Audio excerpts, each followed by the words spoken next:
matin, 5h, 7h, Mathieu Noël. Avec vous, Axel de Tarlet, Grand Frais devient l'enseigne préférée des Français. Voilà, Grand Frais qui détrône Decathlon, qui était l'an dernier l'enseigne préférée selon donc le classement de ce cabinet OCNC, qui a enquêté auprès de 7500 consommateurs français.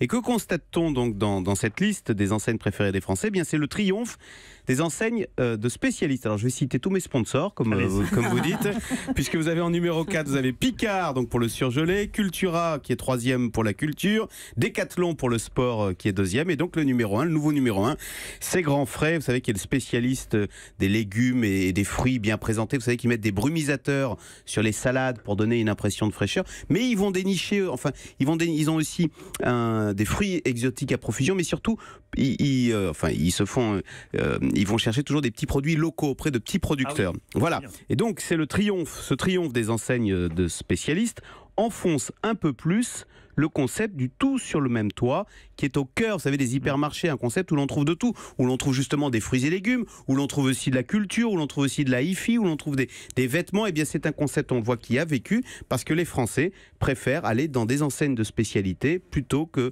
d'aller dans ces supermarchés où l'on est censé trouver de tout. Voilà. L'autre enseignement de ce baromètre, Axel, c'est la disparition d'Amazon, qui n'apparaît pas dans le top 10. Voilà, et ça, c'est la bonne nouvelle. Amazon est relégué à la 12e place. Preuve. Sympa.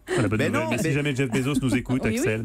Oui. Mais si c'est la preuve que les commerçants n'ont pas perdu la bataille d'Internet et qu'ils sont capables, dès lors qu'ils apportent du conseil, dès lors qu'ils sont légitimes, dès lors, comme je vais encore citer Decathlon par exemple, mais d'autres comme Picard, qui proposent des produits maison, c'est-à-dire des produits qu'ils fabriquent eux-mêmes, qu'on ne trouve pas ailleurs, eh bien ils sont capables de battre Amazon. Donc quand vous faites votre métier de commerçant avec du conseil, avec des produits maison, eh bien vous triomphez. Bravo, ça veut dire que le commerçant dur a de l'avenir. En creux, c'est quand même très inquiétant pour les hypermarchés qui sont donc attaqués par Internet, mais qui sont aussi attaqués par ces enseignes de spécialité qui détournent les clients. Mais Axel, on voit une baisse des chiffres des hypermarchés ou c'est juste une tendance Les hypermarchés, ils rétrécissent, ils ferment, et c'est le problème numéro 1 des grandes enseignes de distribution. Ça a cartonné, c'était au cœur des 30 Glorieuses, et depuis 10-20 ans, ils sont en train de voir leur rayon et leur caisse se vider. Merci beaucoup, Axel de Tarlet.